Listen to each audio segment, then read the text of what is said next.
bonsoir à tous. Alors on est ici au Théâtre des 3T à Saint-Denis, en présence de l'équipe d'Orna qui faisait son avant-première mondiale ce soir. Exactement. Voilà, avant le Théâtre d'Avignon, qu'on parlera tout à l'heure. Donc moi, ce que j'aimerais vous demander déjà, c'est que vous nous parliez un petit peu de la genèse d'Orna, comment le sujet est venu, comment tout cela est né et comment ça a germé dans la tête de l'auteur Anne. Alors je m'interroge, je suis fatiguée. Je m'intéresse à l'intelligence artificielle depuis un certain nombre d'années. Voilà, j'ai lu des gens comme Damasio, dont on parle un petit peu dans la pièce, des gens comme Asimov, dont on parle aussi dans la pièce. Je suis assez fan de Stanley Kubrick, je pense à notamment de 2001, l'Odyssée de l'espace. Voilà, donc je me suis abreuvée de pas mal de ce genre de littérature.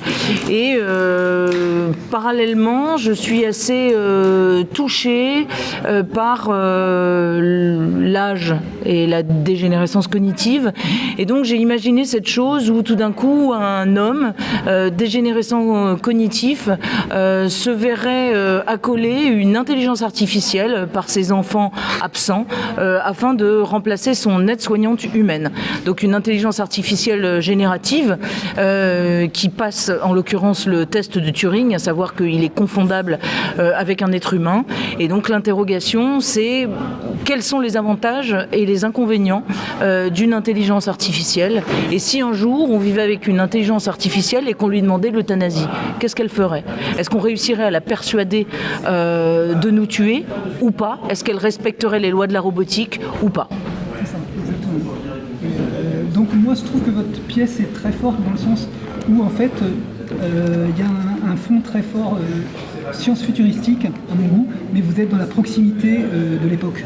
C'est-à-dire qu'en fin de compte, ce que vous évoquez, on en est à 2 pas. Oui. Complètement. On est à la porte de tout ça. Oui. Et c'est aussi la grosse force de votre pièce, dans le sens où on part dans la science-fiction, mais en même temps on est dans le tout de suite maintenant, l'immédiateté.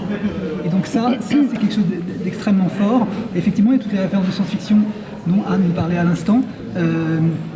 Et puis, vous avez également une structure technique hallucinante. C'est très très impressionnant en fait, tout ce qu'on voit en 1h14 de pièce, c'est quelque chose de fou, que ce soit les lumières, les écrans, les diverses participations, les doubles, triples rôles et tout, c'est vraiment quelque chose de... Est-ce que vous avez pensé cette pièce-là en 2 temps, c'est-à-dire le thème d'abord et la technique ensuite, ou est-ce que tout est venu un petit peu en même temps ? Alors oui, le thème d'abord, mais très très vite, je me suis dit que ce serait intéressant voilà, de faire techniquement quelque chose qui soit un petit peu futuriste.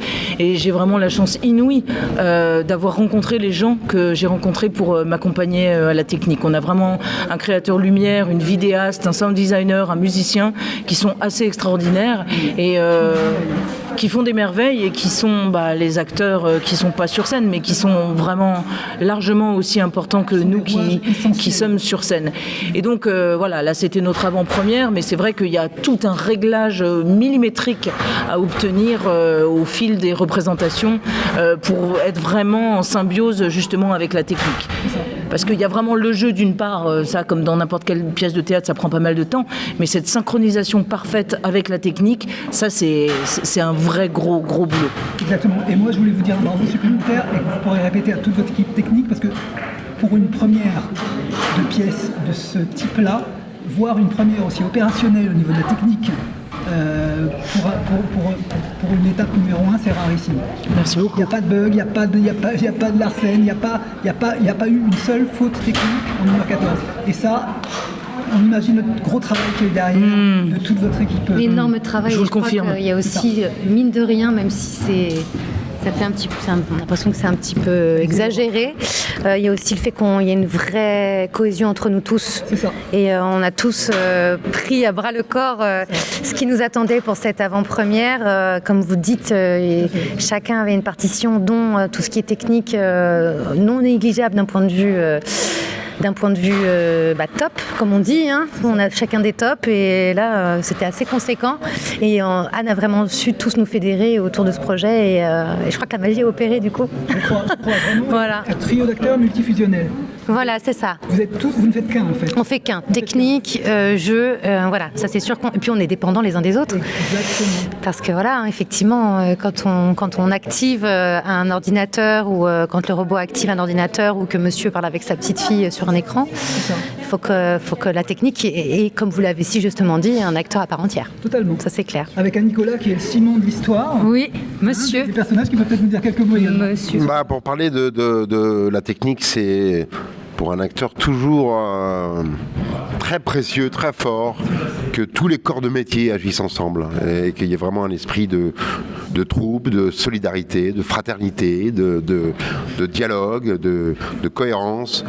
Moi, j'ai fait une école de théâtre qui s'appelait l'ENSAT, qui regroupait l'école nationale, la Rue Blanche, où tous les corps de métier étaient représentés. Donc j'ai vraiment ça, moi, dans mon ADN d'acteur.